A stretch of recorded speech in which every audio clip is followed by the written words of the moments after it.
Mic on, heart loud, turn it up, cut the crowd, kick off the armor, drop all the spin, we're tearing the wallpaper off these walls we're in, truth in the crossfire, names in the dark.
Won't look away. We won't look away.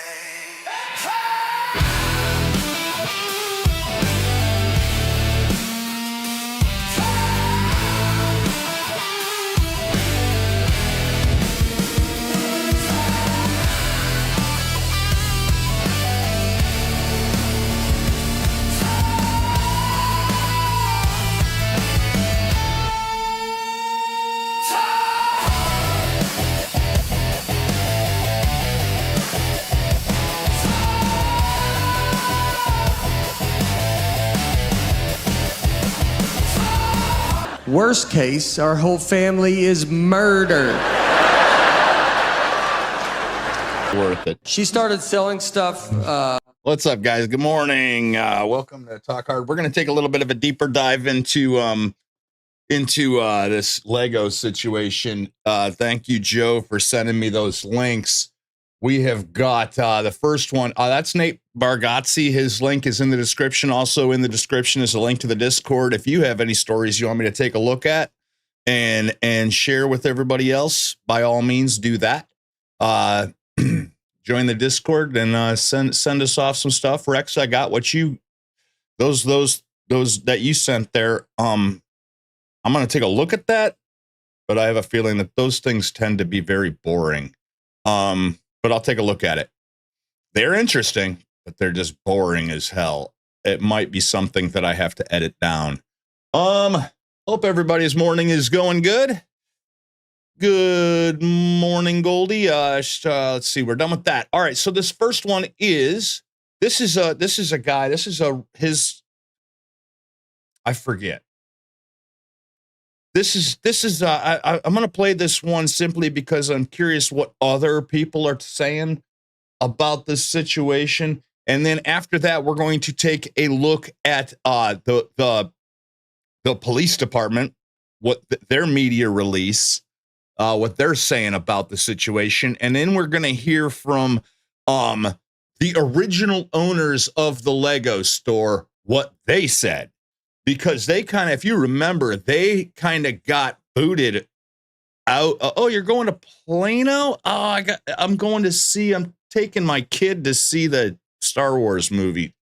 It's purely coincidental.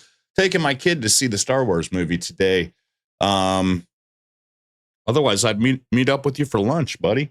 unless you want to go see a Star Wars movie. Let's see. So, yeah, the original owners who got kicked out of the store, they were just like pushed out of the store. We're going to hear what they have to say about this whole situation. But yeah, we should hear what the police department has to say. Also, I mentioned yesterday that I was going to tag, the civil rights lawyer, who's a civil rights lawyer.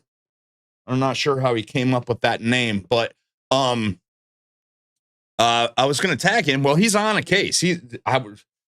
It's almost as soon as I got done streaming yesterday, I went and sat down on the couch, and boom, right in my feed, his first video is just a recap, so I'm not going to watch that with you guys because we already know it's basically just him talking to Ben and Ben explaining the situation. And what he's going to do is he's going to look at all the evidence and then make a video about what he thinks Ben, if Ben has a case and shit like that.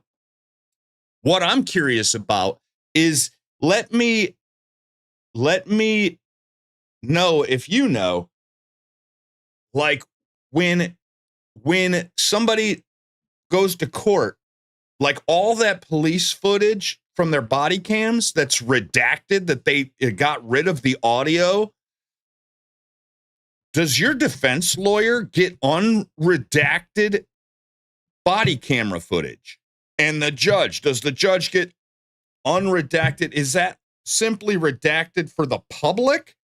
Or is that redacted in court as well? I mean, I would think that in order to prove your case, you would need unredacted body camera footage, right? But I don't know. Let me know if you have an answer for that. Let's see what Marky, his link is in the description. Let's see what Marky has to say about all this. In many cases, a defense lawyer can request unredacted body cam footage, especially if it's relevant evidence in a criminal case. Thank you, Joe. During discovery. Yeah. Because I would think that, we don't want him to see that because that's evidence. Yeah, it would be far too easy to, you know what I mean? It's raw. Okay, thank you, Goldie. All right, let's see what Marky has to say about all this. And this will be a little bit of a recap if you're just joining us today, or if you missed some of yesterday, this will be a little bit of a recap as well. That's a 20-minute video. Should be a shorter so for day today's here. video, we have yet another update on the stolen Lego situation, which, to be fair, at this point, isn't just about stolen Lego anymore. That is still like a massive part of this whole story, right? But another big part of the story is alleged police corruption. Now, legally, I have to say it's alleged, but what I will also say is, in my opinion, there is definitely a lot of dodgy things going on at this specific police department. And also, another thing I will say, in my opinion, is that the way that this police department have dealt with this whole situation has been disgusting. Now, the police department I'm talking about here is, of course, the American Fork Police Department, which have looked incredibly bad throughout this whole situation. And in fact, in this video, we're going to... I don't know where, but I've heard that name before, American Fork, and I don't know where. Maybe it's simply some other scandal that the Mormon church was caught up in, but I've heard that name before. And I don't think it was in a good light. Do you know what I mean? To find out more information that makes him look even worse. And I know this is now my third video in a row on this situation. I very rarely do that. I very rarely cover like the same topic twice in a row, never mind 3 times in a row. But honestly, I am so invested at this point. Now, if for some reason you have absolutely no idea what I'm talking about here, I would heavily recommend checking out a different video first.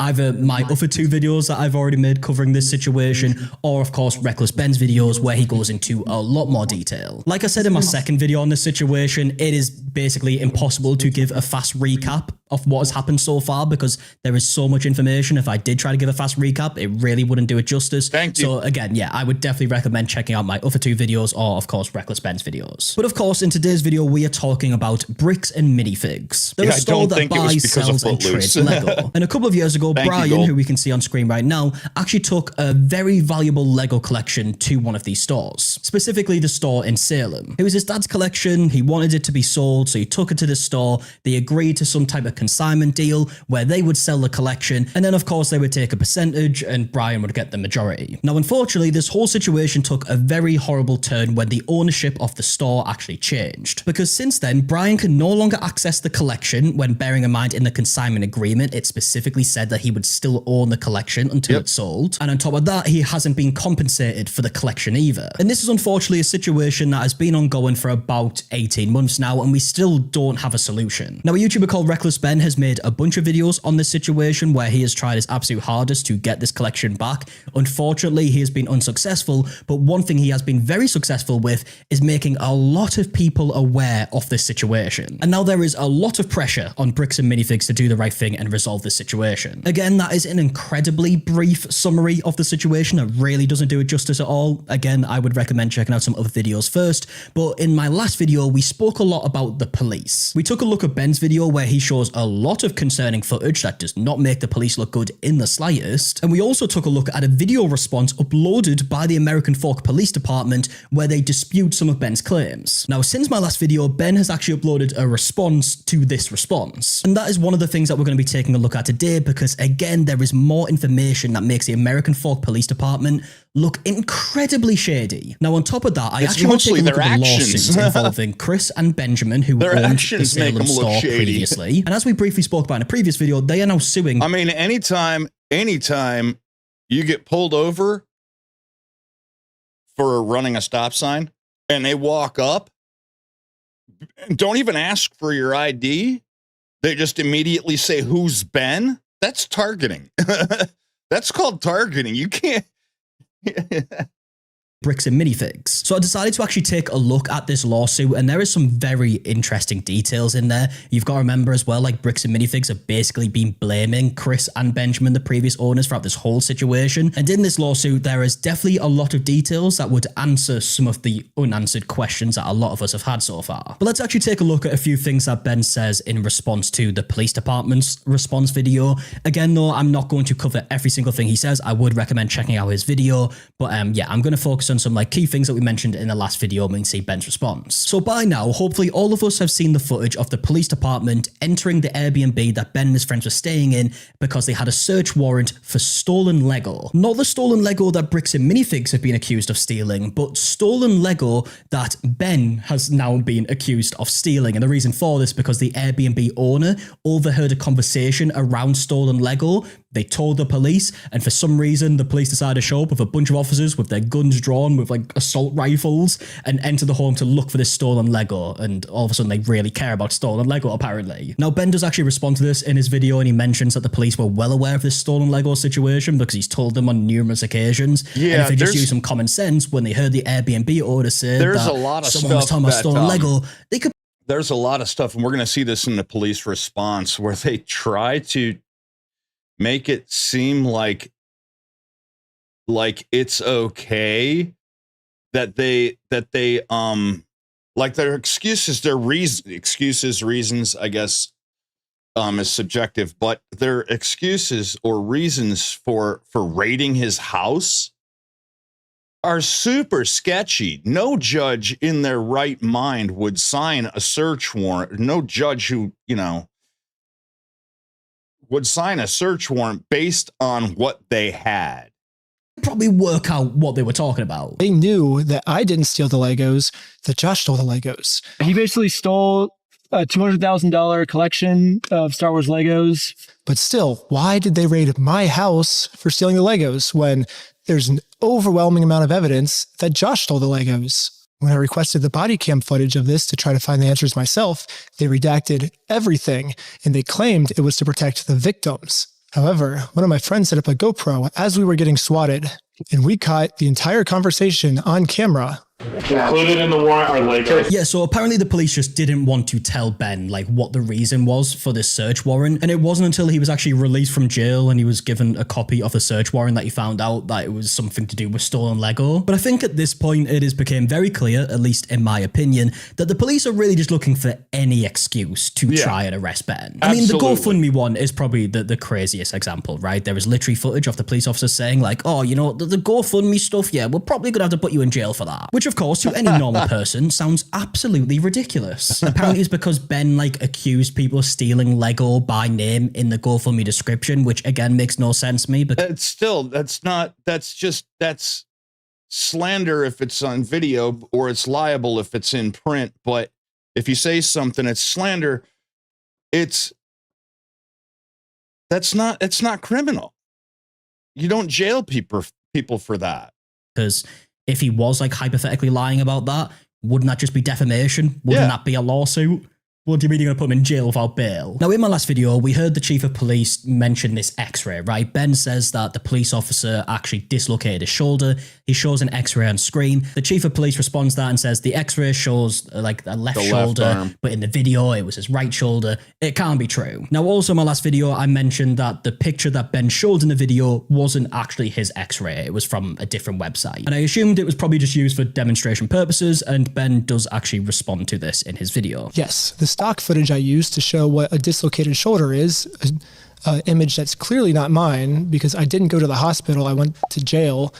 So how could I have taken this picture? But anyways, the stock image I used is of a left shoulder when my shoulder that got injured was my right shoulder when I was editing. And for context, he has dislocated his shoulders many times. So his shoulders are very easily dislocated. For context, because of what he's broken his neck. You remember at the end of the video where he was bouncing around on those ropes and stuff? That's what he used to do for a living. So he's got a lot of injuries. And after you continuously dislocate your shoulder, it becomes all the stunt stuff. It becomes very easy to dislocate them again. I mean, that's how Bruce Willis.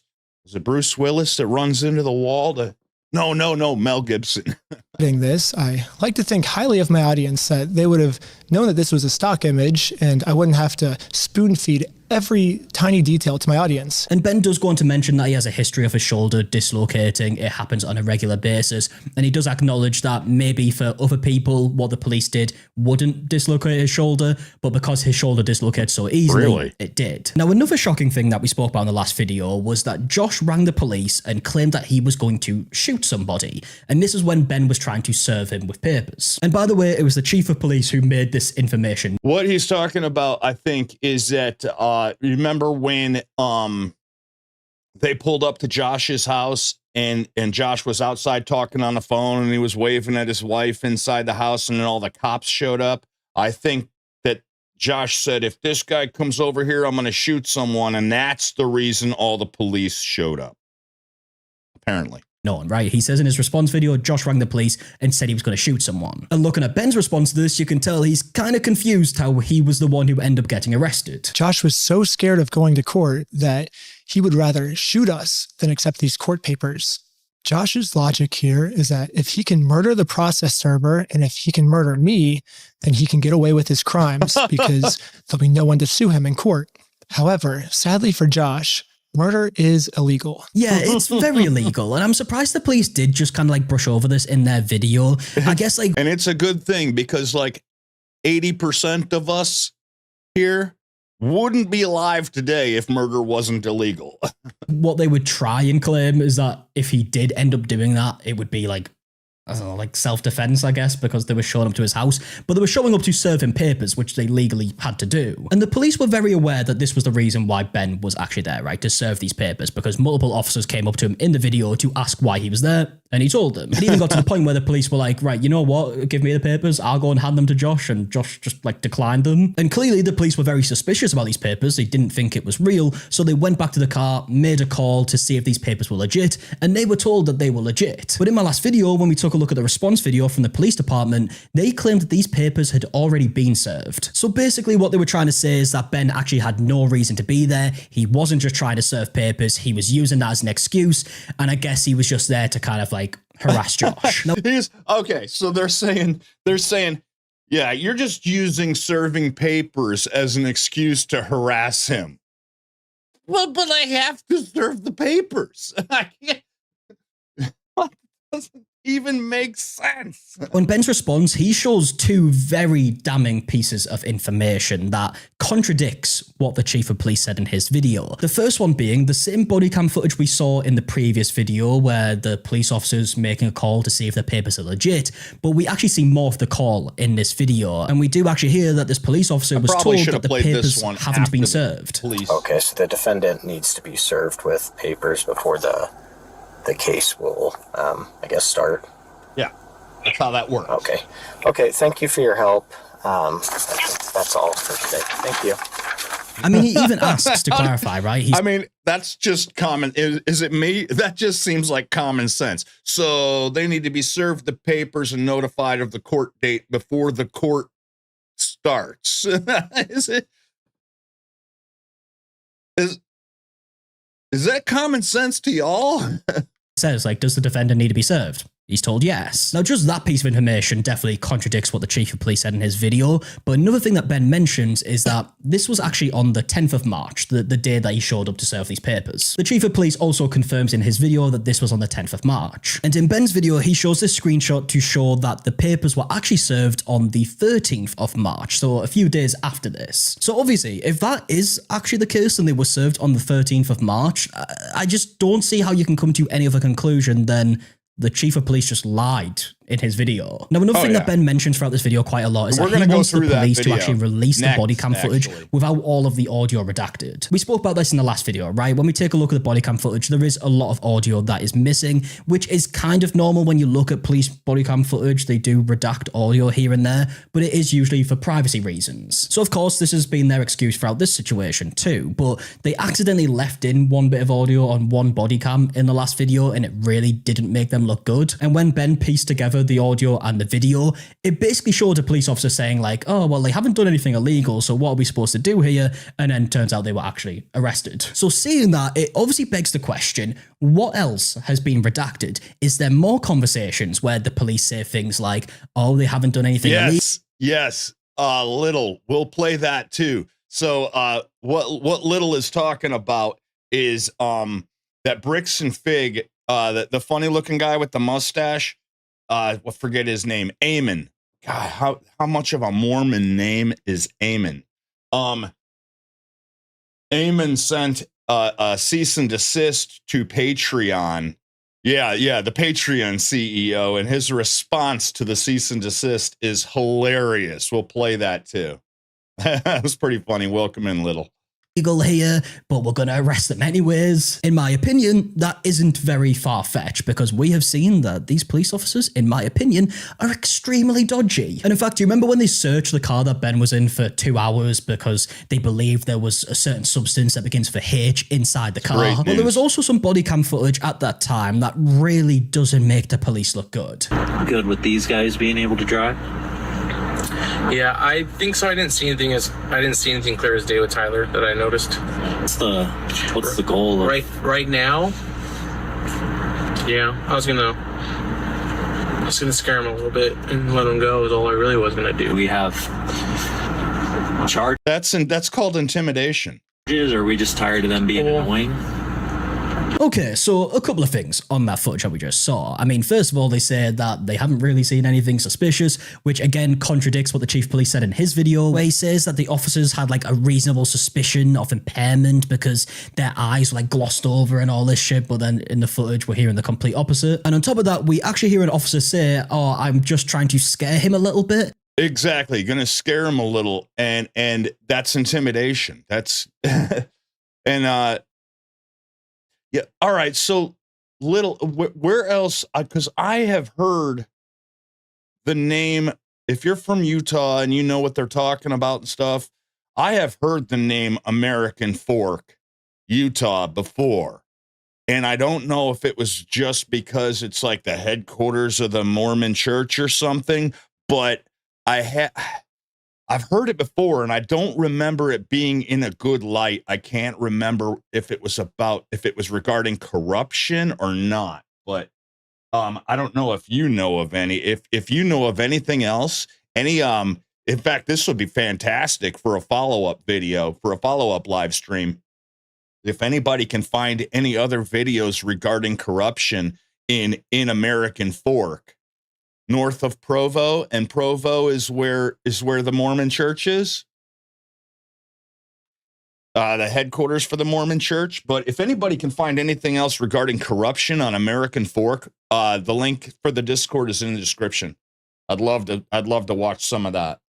And then I'm going to let him go. Not exactly the most professional thing to say in the world, is it? And remember, we have seen footage that does suggest that the police are just trying to intimidate them and going to extreme measures to do so. But we're actually hearing them admit it here, admitting that they're just trying to scare them and they don't actually have a reason to be arresting them or bothering them in any way. I mean, we saw the footage where they accuse the driver of not stopping at a stop sign and they go up to the car and they're clearly not pulling them over because of the stop sign, because one of the officers instantly just goes, "Oh, Ben, how's Utah?" Like some low-budget villain in a superhero movie. And when you see footage like that, you just think, like, clearly they're just trying to intimidate them. Yeah, they're targeting. And again, we're now hearing them admit it. Now, in Ben's video, he does go on to respond to a bunch of things that the chief of police said in his video. I would definitely recommend checking out Ben's video to see more of that, right? Because, I mean, again, it really doesn't make this police department look good in the slightest. But one thing that Ben mentions a lot throughout this video is that he wants the body cam footage to be released without all the redactions. Now, will that actually happen? I highly doubt it, to be honest. I don't think the police department are going to be rushing to release this body cam footage. Well,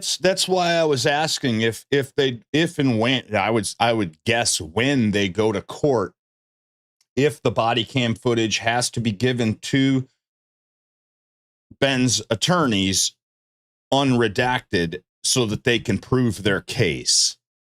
If you've seen, that's what Joe was saying earlier. That's where Footloose was filmed. I'm guessing it's changed quite a bit in 30 years or 40, almost 50 years. Holy crap. Anytime soon, because I mean the stuff that we have seen really doesn't make them look good. So imagine the stuff that we haven't seen. But now let's actually go back to the stolen Lego part of this whole story, because remember, throughout this whole situation, we have seen Bricks and Minifigs basically blaming the old owners of the franchise store on multiple occasions. They seem to be really trying to take the stance that they have nothing to do with this, they haven't done anything wrong, and that it's all the old owner's fault. And when I'm hearing them say this, there is a lot of questions that come to mind that I would love to know the answers to. So I decided to actually take a look at the lawsuit where the old owners, Chris and Benjamin, are actually suing Bricks and Minifigs. And there is definitely a lot of interesting information in this lawsuit. You've got to remember though, this is a complaint in a lawsuit, right? This is one side of the story, so that is, again, something to bear in mind. But either way, let's actually take a look at the lawsuit, because remember, there is still a big question as to where the Lego is, right? Bricks and Minifigs are saying that a lot of it was sold before the ownership changed hands, and then the rest was put into storage. Again, and we're going to hear from the original owners here today as well. The original owners posted a video about what had happened in the transition.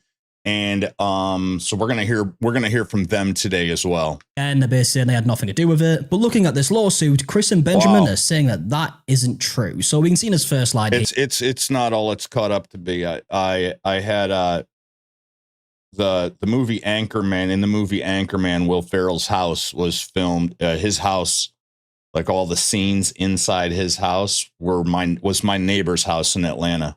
It's really not all that it's cracked up to be. It's not as exciting as it sounds. Funny stories about contact with, join the Discord, Brick.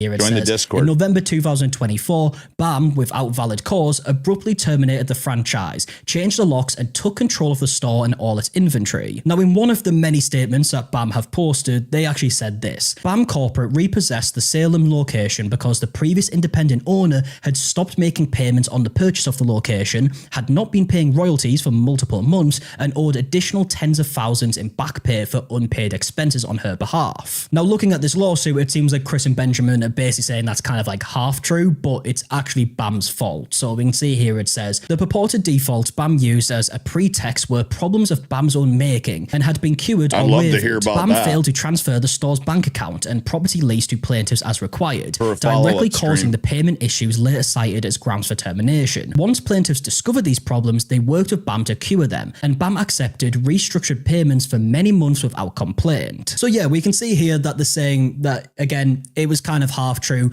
but BAM failed to actually send them the details that they needed. And then yeah, there seems to be a lot of controversy over why the original owners of the store were pushed out because they said they had to leave the country due to family reasons, medical reasons, or something like that. But it turns out that that's not necessarily the case. I would love to, Joe, did you ever send me the link for the video about the second set of owners, Josh and what's his name, suing corporate? Did you ever send me that? Once they were aware that this was an issue, they came to some form of agreement to resolve it, and everything seemed to be fine. But of course, at this point, we know that it wasn't fine, right? They end up showing up to the store and basically told Chris and Benjamin that they had to leave. And we can see some extra details on that here, right? It says, BAM then refused to compensate plaintiffs for the confiscated assets, effectively stealing merchandise and equipment worth over $100,000. Later, BAM's agents falsely told third parties that Miss Law and Mr. Gorman had taken certain valuable inventory, a lie that damaged plaintiffs' reputations. So of course, when they're saying this, they're talking about Brian's collection, but they're also talking about a lot more, right? Because they took the whole store. Now, in this section, they actually go into more details about the day when someone actually came to the store and basically said that they have to leave and they were kicked out. They mentioned that the formal notice of immediate termination wasn't actually sent to them until hours after this altercation had already started, where someone showed up to the store and was telling them to leave. And they also say that this invokes section 14A of the franchise agreement to terminate without opportunity to cure. And they do also mention that there's a video in the store of Chris saying, "You might want to let them know to send me an email," which confirms the termination notice had not been yet sent, even as the seizure was underway. And again, we of course saw that BAM... So yeah, they didn't even know that they were going to get kicked out until the store was already there. So, I mean, it would have required an incredible amount of foresight to steal the items before they knew they were even getting kicked out, right? Reasoning that they mentioned in their statement for actually changing ownership at this store was because Chris and Benjamin allegedly owed a bunch of money, but it's mentioned multiple times throughout this lawsuit that they'd already came up with some type of an agreement to pay this money back. And because of this takeover, Chris and Benjamin actually lost access to all electronic business systems, including the franchise's email accounts, Slack communication platform, inventory tracking spreadsheets maintained in Google Sheets, bookkeeping and accounting software, and all other operational platforms. And they say this destroyed the plaintiff's ability to access, preserve, or document their own business records that BAM has since selectively cited in correspondence to support its version of events while refusing to provide complete copies to plaintiffs. So yeah, according to this lawsuit, BAM are using pieces of information against Chris and Benjamin that they should have access to, but they don't have access to. So Chris and Benjamin are the original owners, just so you know. Because BAM had took it all. And then we get to a section all about this consignment deal, Brian's collection. Yeah, so they would have had to have, so it sounds like, okay, they were behind on their payments, whatever. That's really has nothing to do with this case. And they worked out a repayment, like a structured thing to where they would get caught up on their payments. So that really has nothing. Now, if they defaulted on the arrangement, it sounds like that's why corporate is saying that they kicked them out of the store, but they would not have known that they were getting kicked out of the store.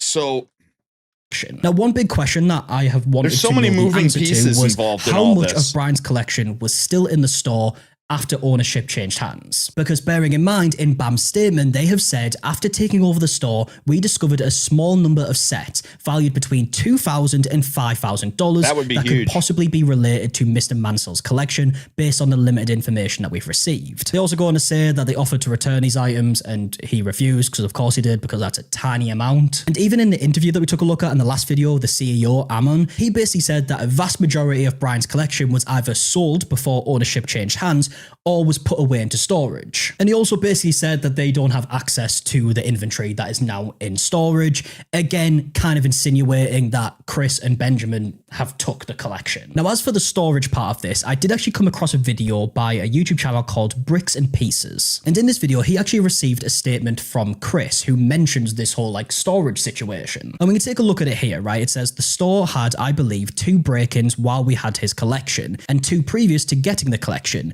only one of his sets was stolen and that information was given to the police. Kaiser PD has reported all the thefts. They were stored off-site right after the reveal event in the newspaper that corporate mentions, for a few weeks while I bought safes for the store. Mentioning that in our statement and press release was intentional to deter another break-in. Once I bought secure store for the store, they were all moved into the back room of the store. Sets were rotated daily onto the retired section of the sales floor and then moved back into the store safes after closing every night. This was unusual and a lot of extra work, but I wanted to do everything I could to protect his collection. So yeah, basically what Chris is saying here is that this social media post that Amon keeps mentioning about a lot of the inventory being moved off-site is actually irrelevant if this is all true, right? Because apparently they moved it off-site temporarily until they got safes, and they mentioned this in a post so people wouldn't want to break in and try and steal the collection. But the main piece of information that we're hearing here is that Chris is saying that it is no longer stored off-site, it was moved back. Now, another very important piece of information throughout this whole situation is how much of Brian's collection was still at the store when ownership changed hands. Now, according to this lawsuit, it actually goes on to say, with an original aggregate value of around $250,000 before the takeover, roughly half of the collection had been sold and proceeds paid to Mr. Mansell, leaving consigned inventory in the store at the time of Bam's seizure worth approximately $100,000 to $125,000. Now, this is an incredibly important piece of information, right? Because again, we have heard Bam mention on many times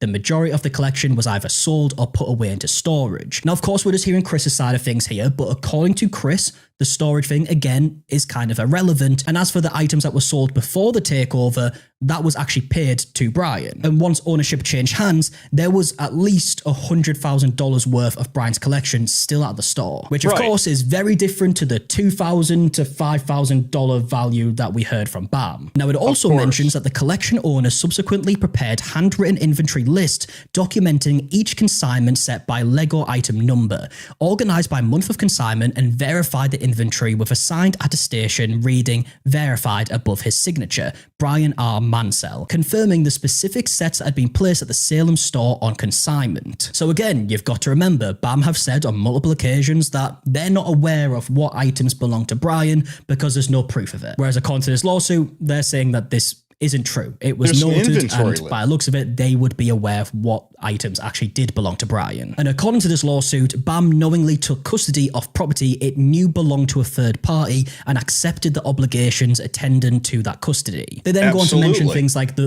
phone call that we saw in the security footage, where we hear someone on the phone basically saying like, yeah, I know that's now the responsibility of the new owners, they'll sort it. This is when Chris was like telling them about the consignment deal. Now, another section that's definitely worth looking at is this one right here that says, making matters worse, Bam's agents and the new franchise operators later told the collection's owner and others that Miss Law had taken or stolen the consigned sets during the transition. This statement was demonstrably false. Bam had taken possession of those sets and has never asked Miss Law for them, knowing she does not have them. A video recording captured one of the new operators stating that he had just called corporate in Utah and was told by Bam's principals to make these accusations against Miss Law. The false statements were thus not the independent acts of rogue franchisees, but were directed and coordinated by Bam's corporate office. Damn. So yeah, just more examples of Bam accusing the previous owners of actually stealing the collection. That again is something that we've seen them publicly state on multiple occasions. But on top of that, there's also a section that says, on information and belief,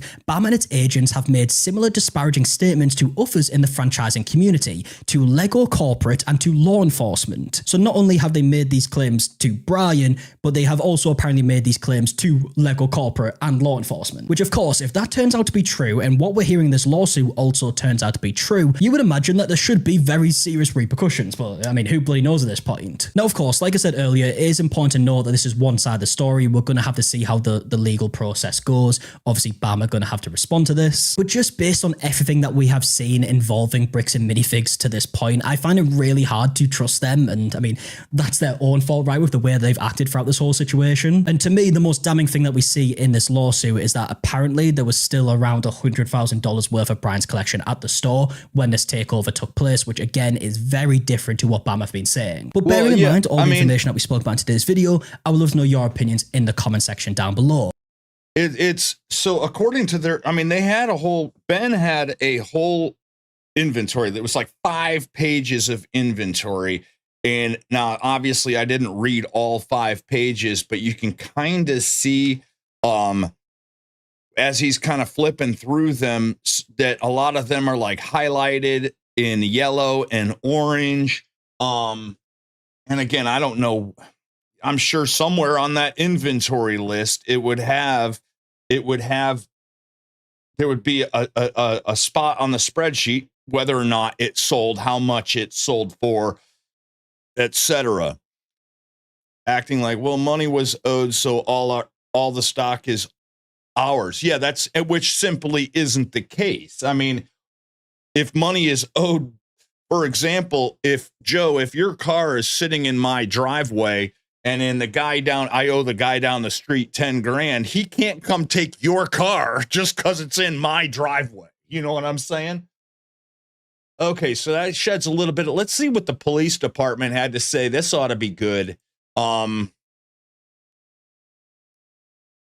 This guy. My name is Cameron Paul, and I am the chief of police. Why do I have no audio?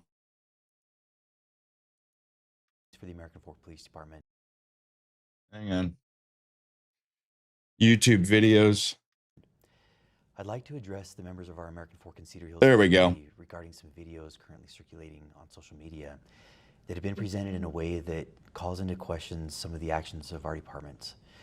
These videos are affiliated with an influencer on YouTube and other social media platforms. He talks so quiet. From a dispute involving Legos that originates in the state of Oregon. In this message, we will be presenting 4 different cases and police responses from our police department, and will provide a detailed overview as to what happened and what our actions were. I really apologize for how quiet it is. I have it turned up as loud as I can. It's up to the person posting the video to make sure that their audio levels are set properly. You guys can see here when I play the video on the left-hand side, see how loud my mic level is on the left there. And then when I play theirs, it's like really low. There's not a lot I can do about that. I apologize, but I'll just try to shut up through this and pause it when I need to have something to say. Why is he in front of completely white? Looks like high school budget filming. On March 8th, 2026, an American Fork resident, Joshua Johnson, requested phone contact from the American Fork Police Department regarding a suspicious individual who had earlier arrived at his home. Officer Tonga with the American Fork Police Department contacted Mr. Johnson by phone. Mr. Johnson reported that earlier that same day, a suspicious male had been at his residence. He stated the male was wearing a baseball cap with a UPS logo taped onto it. Mr. Johnson also reported that a suspicious package had been left at the residence. He explained that what appeared suspicious was that the shipping label did not look legitimate. It doesn't. The package was later determined to contain rubber ducks. Mr. Johnson reported...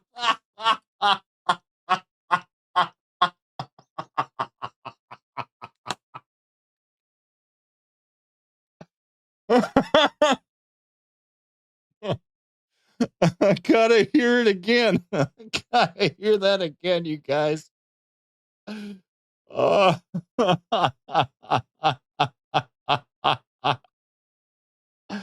oh my God, I gotta hear it again.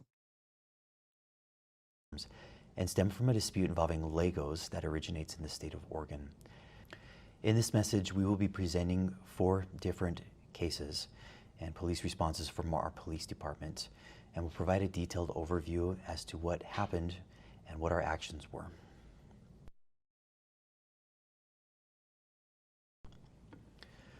On March 8th, 2026, an American Fork resident, Joshua Johnson, requested phone contact from the American Fork Police Department regarding a suspicious individual who had earlier arrived at his home.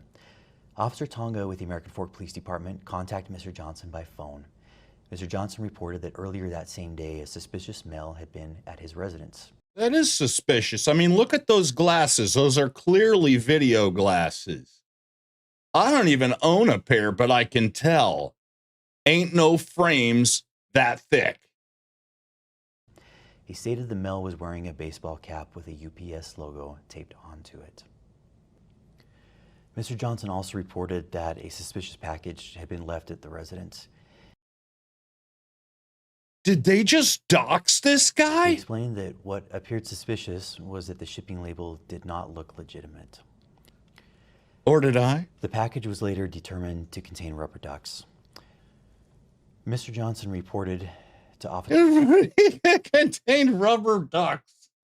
Tonga that he believed the mail was an individual named Benjamin Snyder, who, according to Johnson, operates. Serve you posing as a delivery driver, right? That's what you do. That's how you deliver. That's how you get full of rubber ducks, you guys. Oh no. I'm in danger of floating. A YouTube channel. Mr. Johnson further explained that civil proceedings were occurring in Oregon and stated that he believed Snyder was sending individuals to his home to harass him. While Officer Tonga was still on the phone with Mr. Johnson, Johnson reported that 2 females had exited a vehicle and were walking toward his property. Birth control He also reported glasses. that a male driver remained inside the vehicle. Officers Tonga and Richardson responded to the area. Officer Tonga contacted the driver, who identified himself as Benjamin Adams. Although Adams initially stated he was there for unrelated reasons, he later admitted he had been filming Mr. Johnson while Johnson was walking around the exterior of his residence. Adams told Officer Tonga that an individual named Benjamin Snyder had flown into Utah on March 7th, 2026, and had contacted Adams requesting assistance with filming, for which Adams would be compensated by Snyder. Adams reported that Snyder had left prior to officers' arrival and stated Snyder was driving a dark-colored Hyundai passenger car. Officer Tonga issued Adams a trespass warning at Mr. Johnson's request and instructed him not to return to Mr. Johnson's residence. At approximately the same time, Officer Richardson arrived in the area and located a dark-colored Hyundai vehicle. Richardson initiated a traffic stop on the vehicle for failing to stop before the stop line at a stop sign and failing to stop completely at that stop sign. Richardson contacted the driver. You can watch the video. He definitely clearly comes to a full stop. I mean, you can see the car stop, and you know when you come to a stop sign, how you know your car stopped? It settles. You stop, and then it settles, and then you go. That's how you know. Send me some rubber ducks. Don't you dare.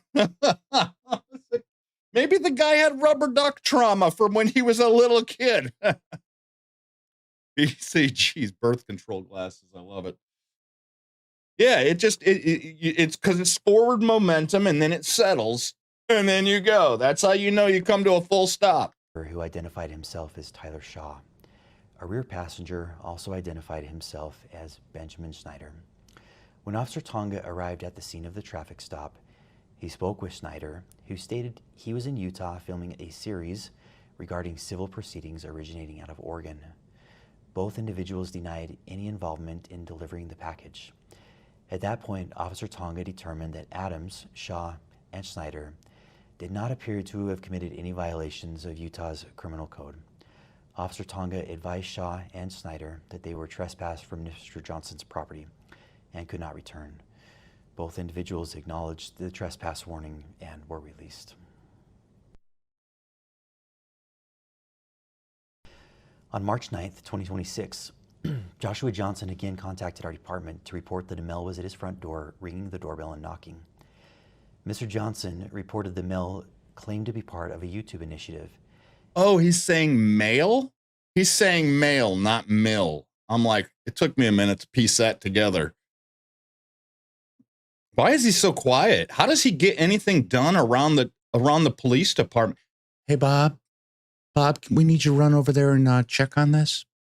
Bob, how does he get anything done? Why is he so quiet? And Mr. Johnson stated that the male was harassing him. Johnson also reported that the male had pounded on the door, opened the screen door, attempted to open the front door, and had looked through some of the windows of the To seem residence. less aggressive. Officer Hawkins with the American Fork Police Department responded and contacted the male, who identified himself as Christian Morgan. Morgan told Officer Hawkins he was attempting to help his friend Benjamin Snyder contact Mr. Johnson regarding a dispute involving a business known as Bricks and Minifigs and some alleged money that was owed. Officer Hawkins asked Morgan how he became involved. Morgan stated that Snyder had posted on Instagram indicating he was coming to Utah and needed assistance from locals to get around town. Morgan offered to help and explained that at one point while he was in the vehicle with Snyder, Snyder requested help contacting Mr. Johnson. Morgan told Officer Hawkins that Snyder was likely nearby in a church parking lot. Officer Hawkins determined that Morgan had falsely represented himself to Mr. Johnson through his doorbell camera as belonging to a nearby church congregation that did not exist. Morgan had also told Mr. Johnson that he had been sent by Johnson's church leader. Morgan acknowledged. Is he talking about that Mormon kid that went up to his house to save his soul from the outer darkness? Is that what he's talking about? Hold on, stop it. Please stop.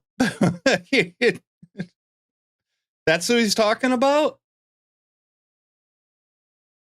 But the kid wasn't from the Mormon church? Was that staged? I don't think that was staged. I don't think that didn't look staged to me. That kid, if that was all acting, that kid's a really good actor. Because he was acting. They're claiming it was staged.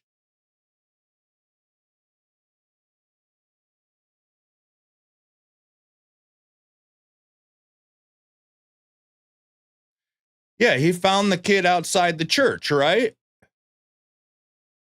Yeah, he wasn't one. Yeah, he was from the church, right? They pulled up to the church and they talked to this kid who happened to be like one of the for the youth, with their youth program, whatever in the fuck it's called, right? To Officer Hawkins that these statements were false and that he had made them at the direction of Mr. Snyder.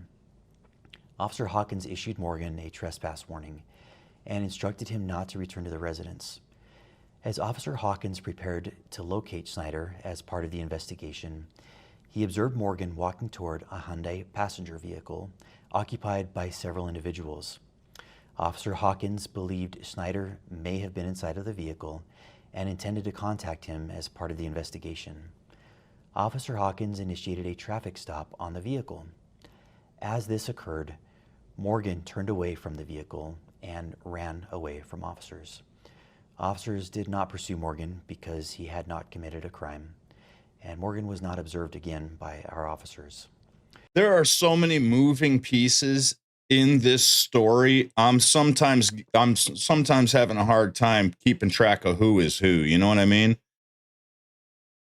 Officer Hawkins discovered the vehicle was occupied by Tyler Shaw and Benjamin Snyder, both of whom had been trespassed from Mr. Johnson's residence the previous day. As Officer Hawkins spoke with Shaw and Snyder, they initially denied sending Morgan to the residence. Later in this conversation, Snyder admitted they had indeed sent Morgan and another unidentified individual to attempt to contact Mr. Johnson because, according to Snyder, their civil case could not proceed without an attempt at verbal reconciliation. During the interaction, Officer Fraughton indicated he believed Shaw's eyes appeared glossy and expressed concern regarding possible impairment. Officer Hawkins... Oh, he must be talking about, now he's talking about when they searched the car for heroin. Is that what he's talking about? What's LDS?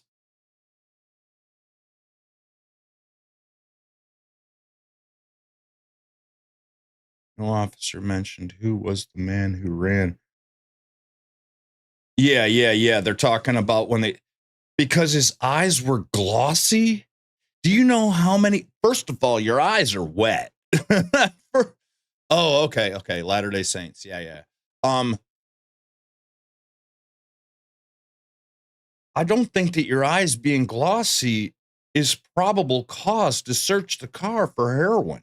Asked Shaw if he would be willing to participate in field sobriety testing to ensure he was safe to drive. Shaw agreed. Field sobriety tests were conducted and no signs of impairment were observed. Okay. During this same time, while Officer Hawkins was conducting his investigation, Officer Fraughton used his police service dog to conduct an open-air sniff around the vehicle. Fraughton's police service dog alerted to the presence of the odor of a controlled substance. And the odor? But they said they were searching for heroin. To my knowledge, if that dog, maybe the dog smelt it. He must be talking about the dog smelling it, not because the way he's putting this, it sounds like there was an odor in the air. But yeah, all right, he must be talking about the dog smelling it. I'm very curious because I've heard, and I don't know a lot about it, but I've heard that cops can get, with a simple hand gesture, cops can get the dog to do the alert signal just by doing a hand gesture or something like that. A dog can be trained to alert that there's a, you know what I mean? That there's something. They can make their dogs alert to it. Exactly. the vehicle was subsequently searched. No illegal substances were located inside of the vehicle. At one point during a conversation, Snyder admitted to Officer Hawkins that he and Shaw... How many times does a dog have to alert to a vehicle that nothing is found in before they determine that a dog alerting is not probable cause? Like how many times? Because I've seen tons of videos where dogs alerted to a substance or something, where dogs alerted to it, and then they search it and there's nothing in there. Had actually delivered a package of ducks to Mr. Johnson's residence with the intent. I can't. I just can't with the freaking ducks.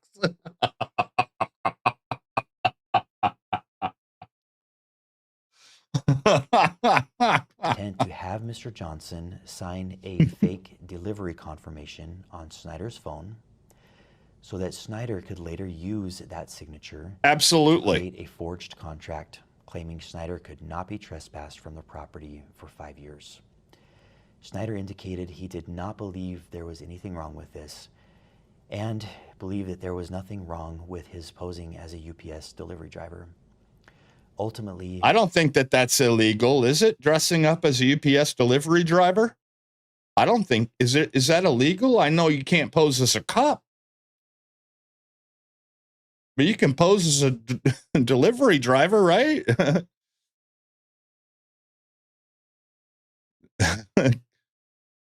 It's because they're so Mormon. It is illegal? No, it's not.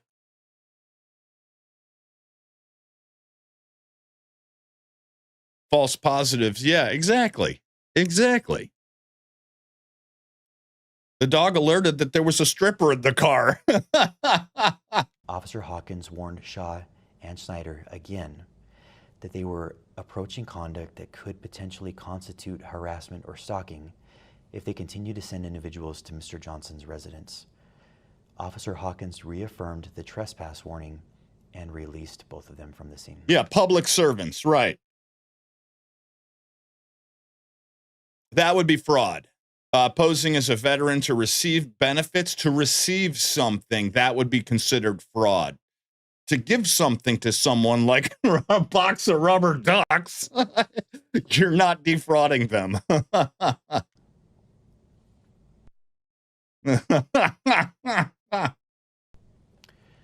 On March 10th, 2026, Kaylee Johnson, the wife of Joshua Johnson, reported that a female was standing near the front door of her residence taking photographs of the home.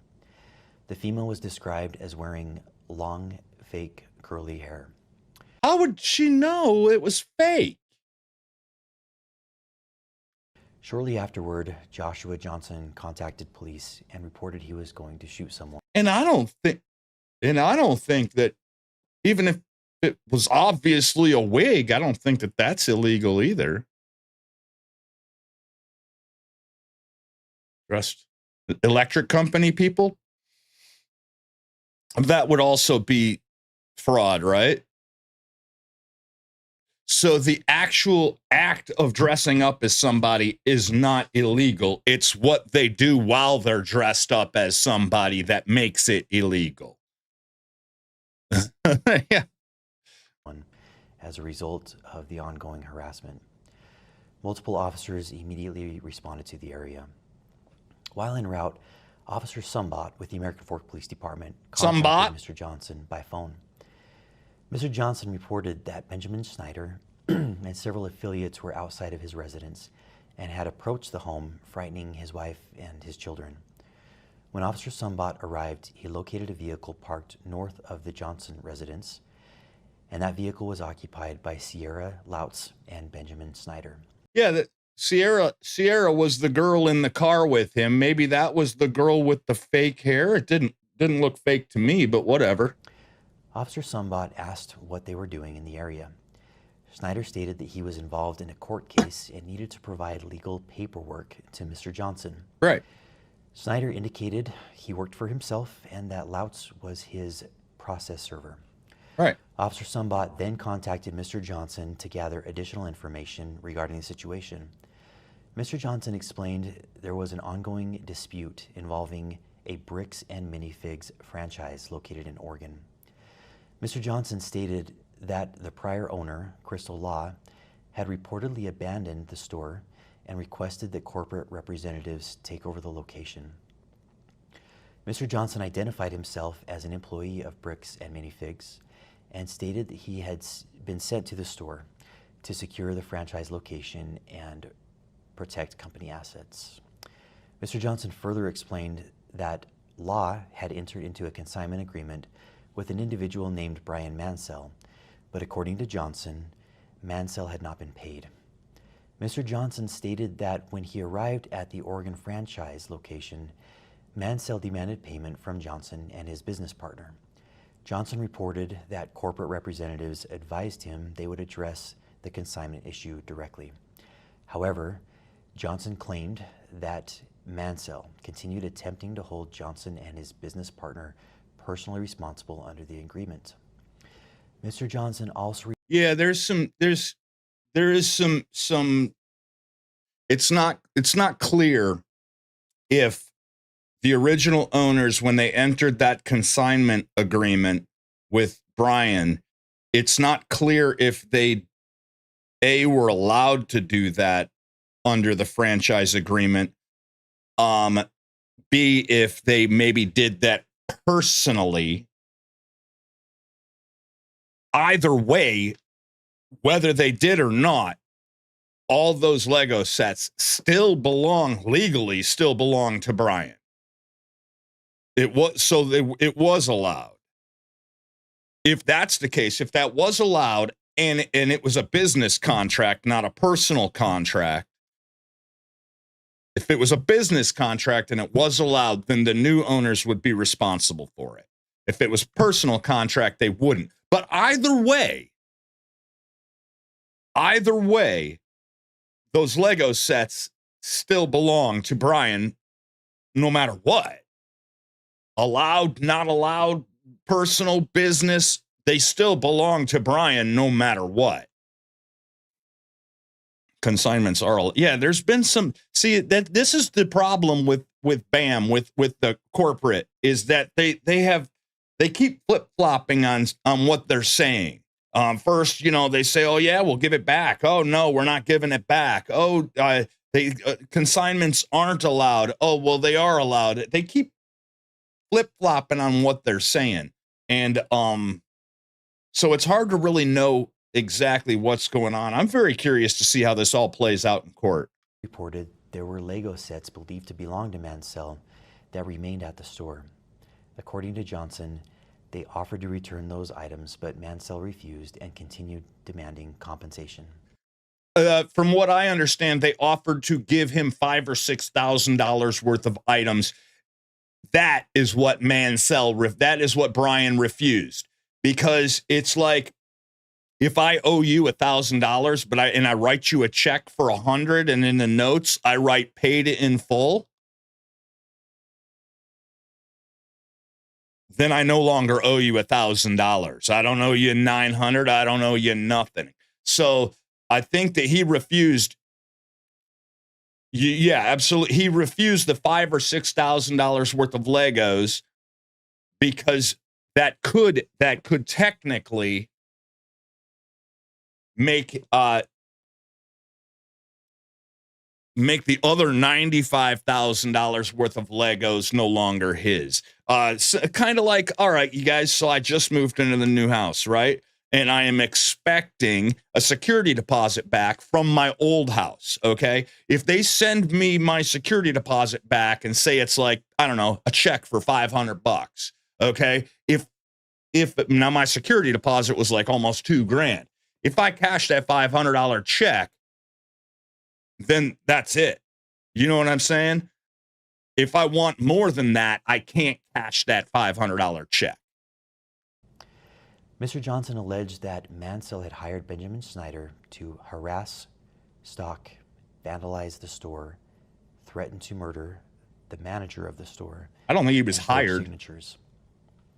Mr. Johnson then explained to Officer Sumbot several incidences from the previous days allegedly involving Snyder and or Snyder's affiliates. Officer Sumbot informed Mr. Johnson that Snyder stated he was present with a process server to serve legal paperwork. Mr. Johnson claimed the paperwork was fraudulent. Officer Sumbot again contacted Snyder, who stated they needed to physically deliver copies of the paperwork to Mr. Johnson. Yeah, we already know. Officer Sumbot's report states, Snyder told me he was following the government's instructions and that Johnson keeps calling the cops on him to avoid getting in trouble for his crimes. That's right. Snyder said this is the third time Johnson has called the cops. Yep. Because he thinks that if he keeps calling the cops on him, he can get away with it. But we are showing him that he's not going to get away with these crimes. Snyder allowed Officer Sumbot to take the paperwork to Mr. Johnson, which Officer Sumbot did in an attempt to help Mr. Snyder. Officer Sumbot advised Mr. Johnson that the paperwork appeared to be related to a claim and a case that originated in Oregon. Mr. Johnson stated that he had already contacted the Oregon Law Enforcement Agency with jurisdiction, which was the Kaiser Police Department, and had been told that nothing had been filed. Mr. Johnson also stated he believed the situation was being created solely for YouTube content purposes and declined to accept service. Just because that's what he believes doesn't mean you take that as fact, though. Officer Sumbot contacted the Marion County Circuit Court in Oregon to verify the legitimacy of the paperwork. The court confirmed that the case was indeed legitimate, Okay. but that papers had already been served and no hearing date had yet been scheduled. Whoa. That just got really loud. Man, people need to. Hello. You guys Oh my see those papers? Sorry, you guys. Yeah. So this is what you're trying to serve them with? Yeah. Hang on. People don't know how to upload a YouTube video, apparently. That's required by the court that we have. I wish we could just send them an email. I wish we could just send them a phone call, or the court could send it to them. But this is what we're required to do from the United States court. So we're just following the instructions of the government. Have you guys been here before? I have once. I came one time to have a good faith conversation with him before suing, which the government also requires us to have before. So are you Benjamin Snyder? Yes. Okay. So I'm just following basically the instructions of the government, and he keeps calling the cops on me to try to avoid getting in trouble for his crimes. So that's why he keeps calling. I think it's like the third time he's called the cops now on us, because he thinks if I just call the cops on me, he can get away with it. But we're showing him like we're not going to let him get away with his crimes. So. Okay. You okay if I give these papers to him? Yeah, for sure. Okay. Hang tight. We're gonna finish up some things on our end when we try to. Okay, we might need you to fill out some documents later then, as proof of service, if that's okay. But because whoever serves him has to fill out a proof of service and might have to fill out some court papers. But that's just the legal way to do it. Okay, just give me 1 minute. Okay. Yeah, the baffling thing is he goes to serve these papers, and then he comes back and he goes, he didn't want them. Of course he didn't fucking want them. Nobody wants to get sued.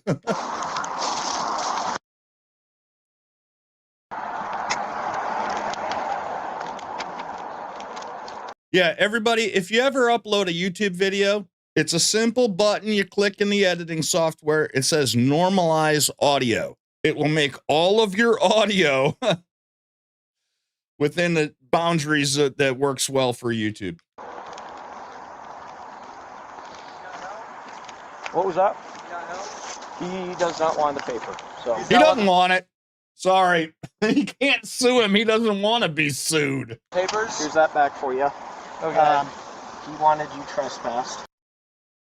Officers All right, hang on. Now I got to go to quiet guy. I got to go to Mr. Rubber Ducky over here. Hang on. Let me turn him up so we can hear him. were speaking with the involved parties. A sign was also located on the park strip across from Mr. Johnson's residence. The sign depicted Mr. Johnson holding U.S. currency in both hands while standing in front of an elderly man lying in a hospital bed.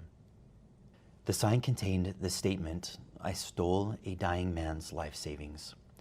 Snyder admitted he had placed the sign earlier that day. Officer Sumbot advised Snyder that, based on the ongoing conduct being reported and observed, officers believed his actions were approaching the statutory elements of stalking under Utah law. I don't think that that's stalking. Placing a sign about somebody who stole something is not really stalking, is it? Not in my definition of the word. I would think that that might be harassment. It's only liable. It's only liable or slander if it's not true.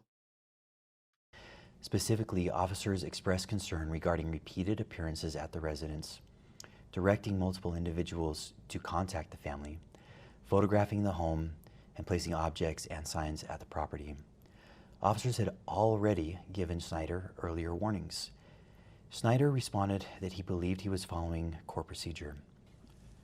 An individual... No, that's just the thing. I mean, he was doing what was required by trying to serve this guy papers and going to the guy's house 3 times or whatever to try and serve these papers should not be considered stalking any more than if you had a warrant for your arrest and the cops kept coming to your house for a legal issue. And then you say, hey, they're stalking me.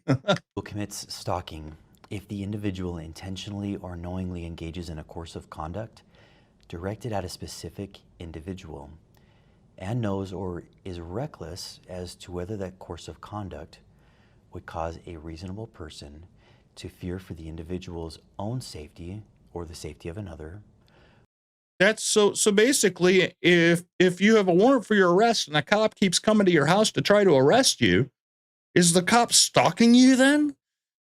Or to suffer other emotional distress. Yeah, it would definitely cause me some emotional distress.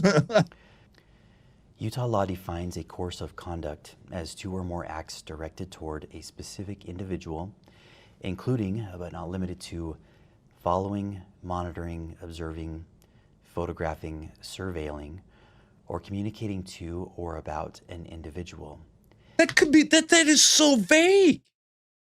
So basically, private investigators are illegal. Repo men, illegal.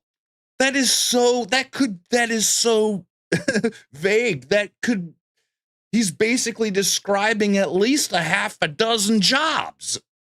It also includes approaching or confronting an individual, appearing at an individual's residence, contacting an individual's neighbors, delivering or placing objects on an individual's property, and using electronic communication or third parties to engage in such conduct. Based on the totality of the known facts at the time, officers established probable cause that Snyder had committed the offenses of stalking and targeted residential picketing under Utah law.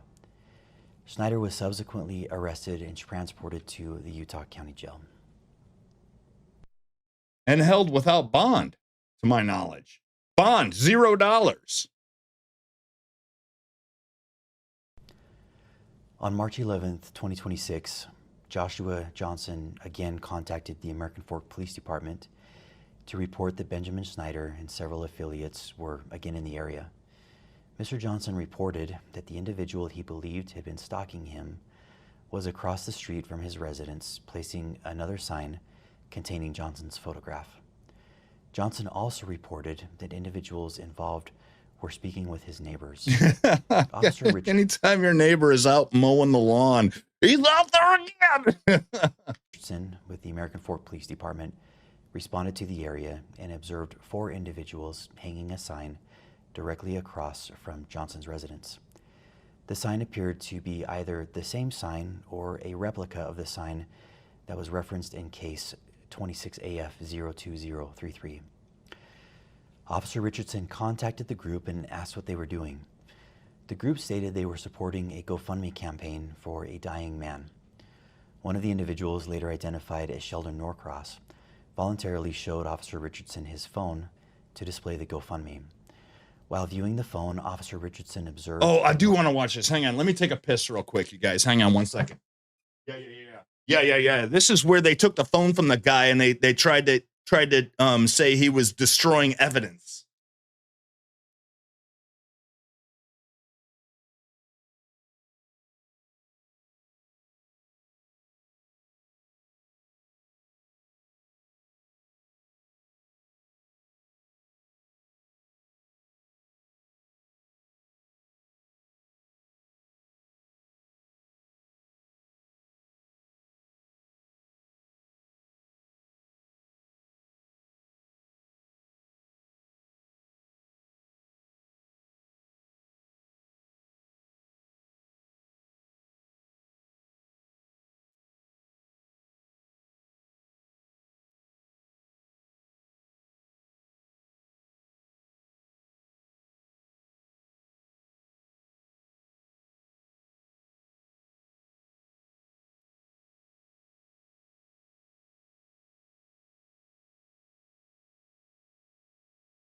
All right. Yeah, this is where they say he was trying to destroy evidence. This is these cops are really plucking their ball. It's an AI photo. Norcross was I don't even remember if it looks like in him. A FaceTime call. Officer Richardson asked Norcross who it was he was speaking with. Wait a minute. He was not. His phone was in his pocket, wasn't it? I could have swore I remember he pulled his phone out of his pocket. He wasn't on a FaceTime call. Did I miss something?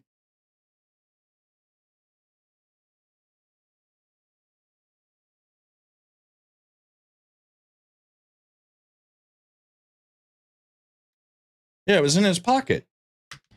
One of the individuals, later identified as Sheldon Norcross, voluntarily showed Officer Richardson his phone to display the GoFundMe. While viewing the phone, Officer Richardson observed that Norcross was actively engaged in a FaceTime. Is it a different guy? I don't know all their Officer names. Richardson asked Norcross who it was he was speaking with, and specifically asked whether it was Benjamin Snyder. Norcross Almost looked the wrong confirmed side. Snyder was on the FaceTime call. After reviewing the known facts and the elements of Utah's stalking statute, and taking into consideration the new actions from that day, Officer Richardson established probable cause to arrest Snyder for an additional count of stalking. Specifically, Richardson believed Snyder was coordinating conduct through third parties that constituted a continued course of conduct under the statute we reviewed. Officer Richardson then decided to seize Norcross's phone, pending the approval of a search warrant, in order to preserve potential evidence and prevent the deletion or alteration of any data. According to Officer Richardson's report, when Norcross was informed that the phone was going to be seized, Norcross immediately began manipulating the device. He did not. Richardson wrote in his Well, report. If clicking the side button, he went to click the side button. He went to click the side button. So to lock the phone. That's manipulating the device.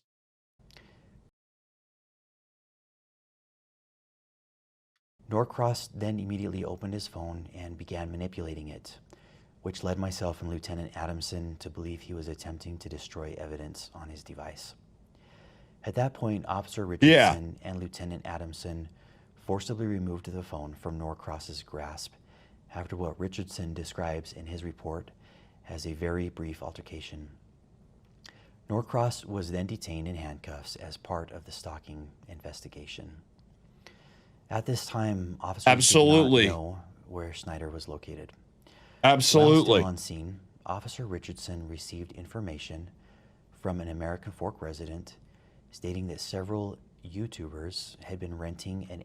To my knowledge, he didn't even have to give, without a search warrant, he doesn't even have to, does he have to give, he might have to give him the phone because it's collecting evidence. Right? You don't need a search warrant to collect evidence of a crime. Okay, yeah. Airbnb property from this citizen. Officers responded to the Airbnb with the intent to arrest Snyder for an additional count of stalking. Wait, now they're saying they went to the house? This is the house with the fat cat. Always has to be a search warrant, I think. I don't know. If there's probable cause, you can collect evidence, but need a warrant to access it. Yeah, you can collect it. You can collect the phone, but you can't access the phone. Now, all right, so now I think he's talking about, ready to talk about, he keeps switching subjects, but it sounds like he's all on the same thing. He just goes one right into the next. Without stating any dates or anything like that. I think he's about to talk about the house that got raided that had the fat cat. Love that old fat cat. Upon arrival, officers developed probable cause, including information gathered from video surveillance from the Airbnb, to believe that Snyder had entered the residence and had not yet exited. So they showed up just to arrest him, not search the house?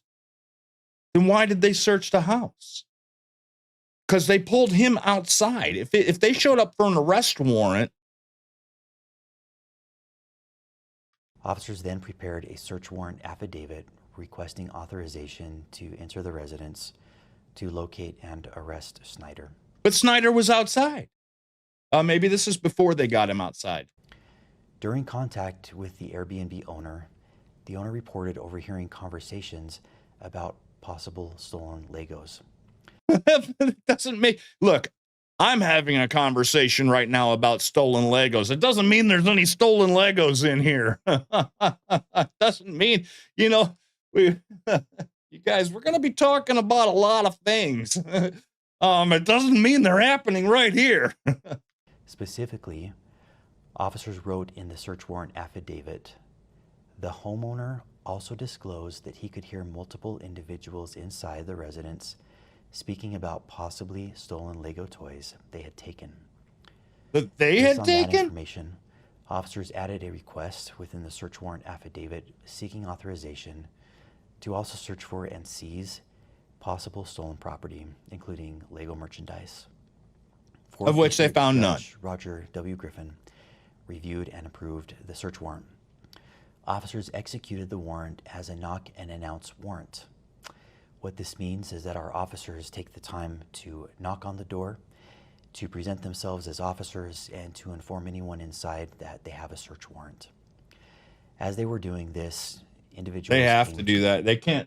I don't think no knock... I'm going to grab a cup of coffee real quick, guys, but I don't think no knock entry is illegal now because too many cops were getting shot just walking into somebody's house. Hang on.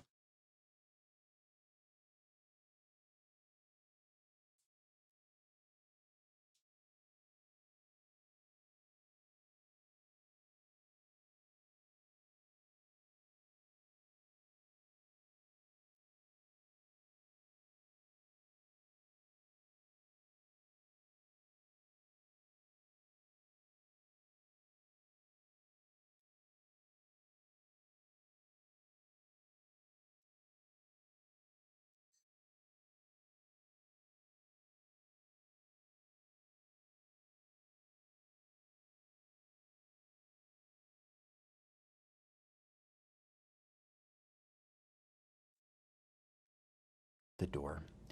Ultimately, 5 individuals exited the residence. Those individuals were identified as Benjamin Snyder, Tyler Shaw, Stephen Allen, Sierra Lautz, and a male who was later identified as a 16-year-old juvenile. As the individuals exited the residence, they were placed in handcuffs while officers secured the scene. During Snyder's detention, Lieutenant Adamson took Hearsay is legal? Lieutenant Adamson later reported that he felt Snyder In Utah? That's messed up. Because anybody you're pissed at, you can just swat them. You can just, does that make swatting legal in Utah? Because you can just call them and be like, I heard somebody say that that they had hostages over there. Hearsay is, you can use hearsay as probable cause.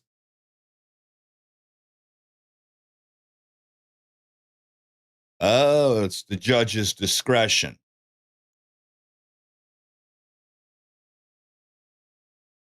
Take it easy, Goldie.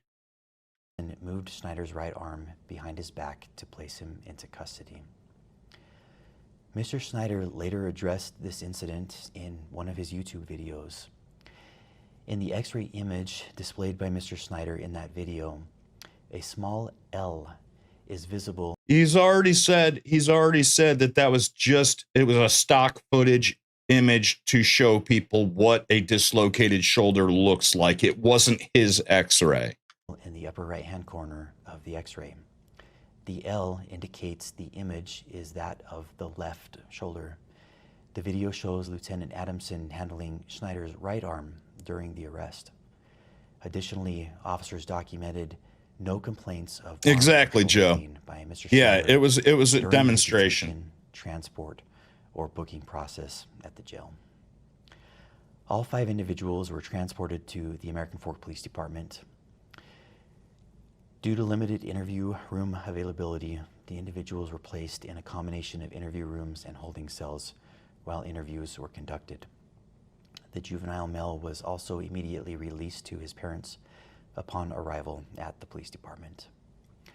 The 4 adult individuals agreed to interviews with Detective Nicosia. The contents of those interviews are documented in the Associated Police reports, which will be made available through a link accompanying this video.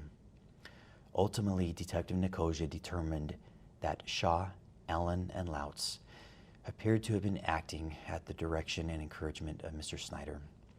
These 3 individuals were ultimately released from the police department.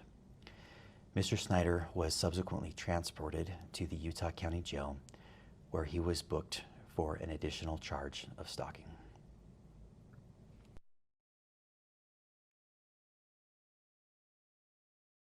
$2,500 bond. I understand that many people following this situation online have strong feelings regarding the underlying business dispute out of Oregon and allegations that individuals may have lost significant amounts of money. I recognize that people are frustrated, angry, and may feel that justice has not been served in relation to those allegations. Those concerns are understandable. I understand them and I'm empathetic to them.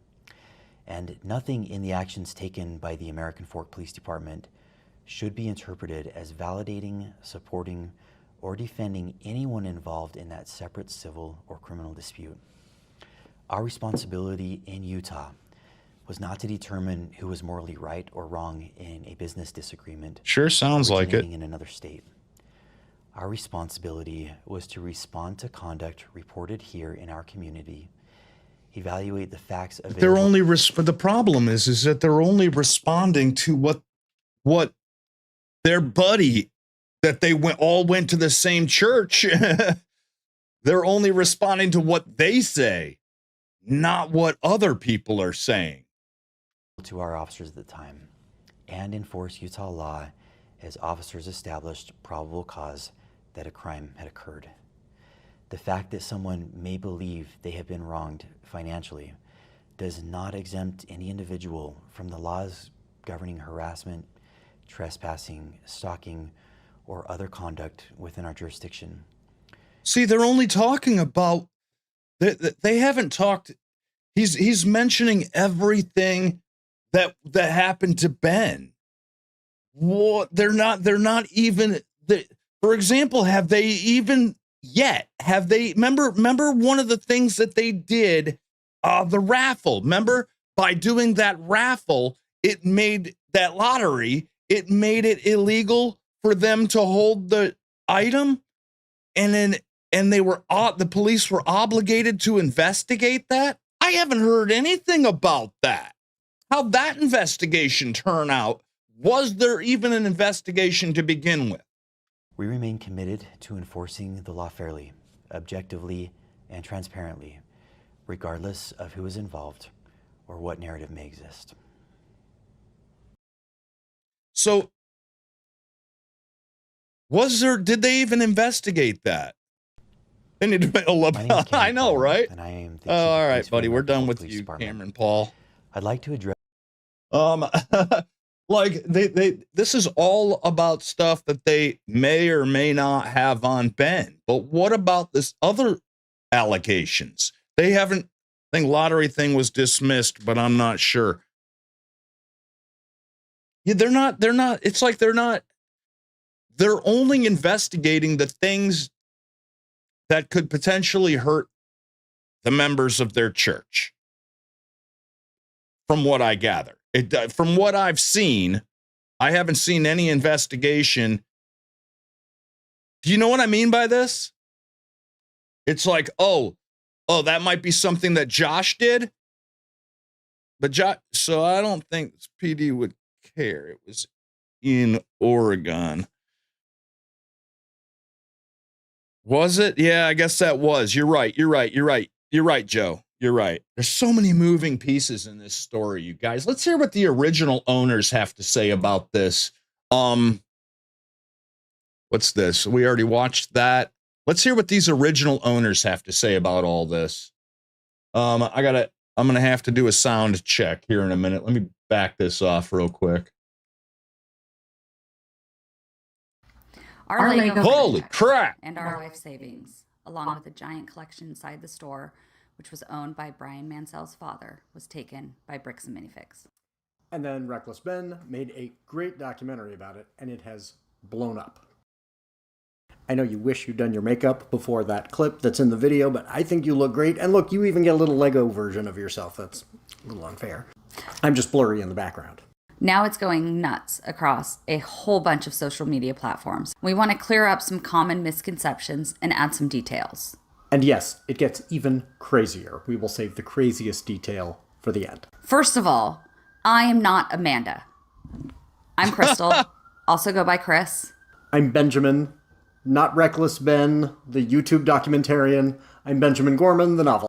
He hasn't cleared up whether or not he's the devil, though.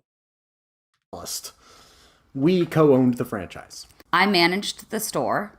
We purchased the franchise in February of 2023. At first, everything seemed to be going really well. There were problems right from the beginning, ways that BAM was not in compliance with their... The UPS kid wasn't even associated with Ben? Yeah, the horn piercing. He hasn't said whether or not he's the Antichrist. We don't know. We're not sure. This is, yeah, of course they prepared something and they're reading it. Yeah.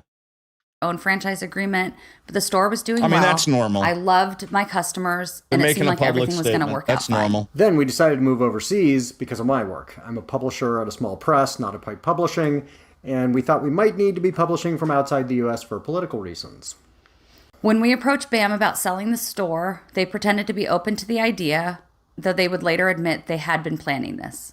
A guy named Brandon Best showed up on a Thursday night. It's crazy, man. There's so many moving pieces. Well, not to mention, I think that it's blown up because of Ben. The guy is a freaking genius.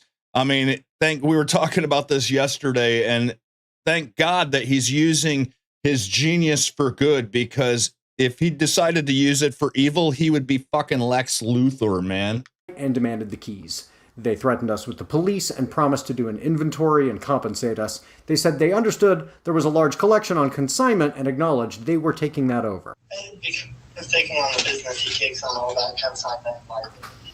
They told us the same thing they told Brian Mansell, that we could fight them, but they would drag it out and make it so expensive we would be putting ourselves into a whole lot of shit. Their words. Here's their executive product manager and director of operations, Kai McAllister, on the phone with us the night they took the store. Look at that guy's face. The legal route. That's not a forced smile at all. For you, and it's not going to be a good position for you guys to get into. There's not a whole lot of options for you. If you want to go the legal route, it's just going to be a mess and it's going to be expensive for you. Yeah, so why not consider talking with us rather than leaping to this? We jumped on the call with Crystal this morning. And you talked with her, or you I'm going to talked play at that in a minute, Johnny. We talked at her. If you fight this, then you're putting yourself into a whole lot of shit. It sounds like a threat, and I can acknowledge you feeling that because in a way it is. Isn't that a form of extortion? By saying, hey, look, if you come after us, we're keeping your shit. If you come after us for it, we're going to put you through so much crap, you're going to wish you hadn't. That's kind of extortion, isn't it? I mean, we have no choice, correct? Exactly. Yes. Notice, that's not some franchisee. That's corporate. They want to pretend they're not involved, but they have been involved every step of the way. Right. Of course, this was a nightmare. We were about to move and now had our life savings taken from us. We still tried, but this loss made the relocation untenable. Eventually, we were able to find a lawyer to represent us in Utah, where BAM is headquartered. We tried to negotiate with BAM. Just as they threatened, they dragged everything out and refused to even offer a settlement. Rico. They've tried arguments that are so contradictory, they make no sense when put together. They claim they own the store so they can take it, and also that they never owned the store in between taking it from us and selling it to Brandon Best and Josh Johnson. It can't be both. They claim in their newest public statement. That's one of the biggest problems that I have with BAM Corporate is that they keep claiming both sides. You can't say, yes, we have them, and then suddenly you say, no, we don't have them, and everybody's like, oh, well, if you don't have them. You can't expect that people are going to accept your word when just an hour ago you said the complete opposite of what you're saying now. That it's all our fault they took Brian Mansell's father's collection because they don't allow consignments. But they were always aware of the consignment. They promoted it when it was on the news and in the newspaper a year before they took our store. And the franchise agreement expressly allows consignment, in contradiction of their newest statement. And we've since learned they were saying all kinds of crazy things about Chris behind her back, both to customers and to employees, which are slanderous, to try to blame this on her. And once they even tried to say we never owned the store in the first place, which would mean all their claims that it's the previous owner's fault would be lies. And I guess that you were unpaid labor for 2 years? So yes, we are suing them. And yes, they are trying to make it so expensive, we'll have to give up. If you fight this, then you're putting yourself into a whole lot of shit. We believe the best way to get Brian compensated is to win our lawsuit and include the full value of his collection in the damages so that he can then be compensated. Oh, so if you want to help Brian get paid for his collection and help us money. And hold these horrible people accountable, please donate to our GoFundMe so that we can afford to fight them to the bitter end. And if you can't afford to donate, we get that. Please share this so that more people see this. We've learned they've done this to other franchise owners, and we want to hear from other people this? BAM has treated in this same way. Please don't harass the employees at the various franchises. This is not their fault. However, I was required as a franchise owner to pay 6% of my sales in monthly royalty fees to corporate. So do with that information what you will. Please do whatever you can to encourage corporate to come to the table, settle with us, and through us, Brian Mansell, so that they can try to make this right. If they settle fairly and completely, and if we're allowed to tell you after that settlement is reached. Okay, this is what Patreon said about this. Check this out, you guys. Dear creator community, my name is Jack Conti, and I'm the CEO and co-founder of Patreon. On May 29th, Patreon received an official takedown request filed by Bricks and Minifigs for media and accounts related to Reckless Ben and an ongoing dispute regarding a local Lego consignment issue. This is the verified complaint with exhibits. This is the request for immediate content removal pursuant to temporary restraining order. And this is the motion for the temporary restraining order and preliminary injunction. So after an extensive review and investigation by Patreon's Trust and Safety team, we have in fact unfortunately determined that Bricks and Minifigs can stuff it. We're keeping Ben's page up. And if Bricks and Minifigs doesn't like that, they can sue us. Good for you, buddy. Patreon now. Good for that guy. Oh my God. Hang on. I want to double check before we end things here today, you guys. The civil rights lawyer is on the case, and I want to make sure that he hasn't posted to part 2 yet. Part 1, civil rights lawyer is awesome. I've been subscribed to him for a long time. He does good content. Civil rights.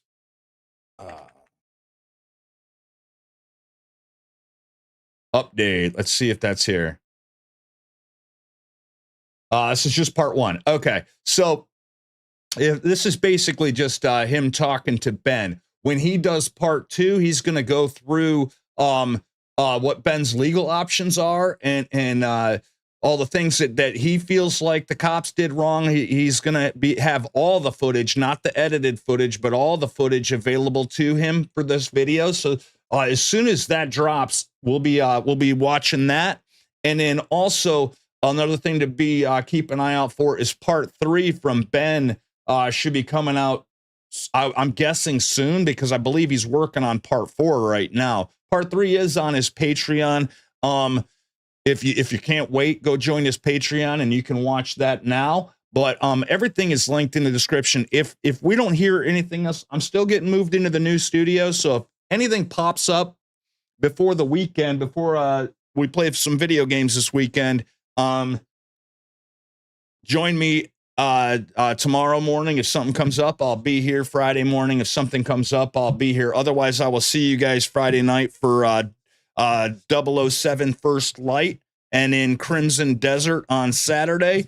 That's it. That's all I have for you. Legal Eagle is helping Ben. Yeah, dude, he's apparently has a ton of lawyers ready to go pro bono.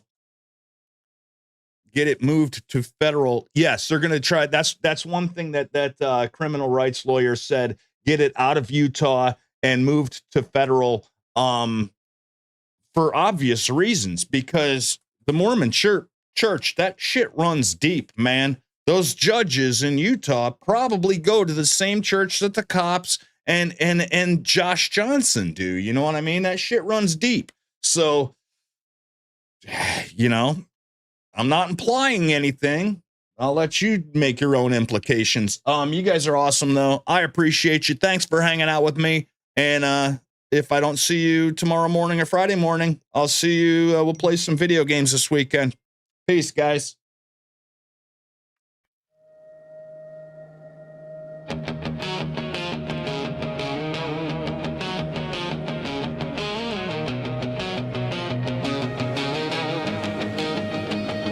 We skim the surface, change the subject, raise a glass, scroll past the headlines, laugh it off, let it pass. Bite down on the questions, chew the truth until it's bland, but it's burning in my throat now. I can't keep it in my hands. Heartbeat, hammer in the silence.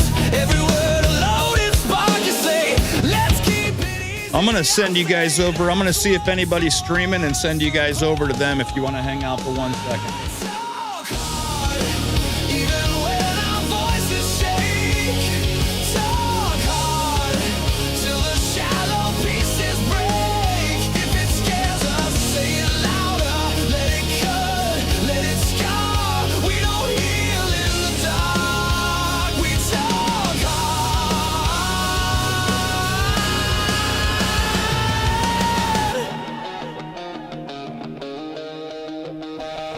Your eyes dodge like thunder right before the sky lets go.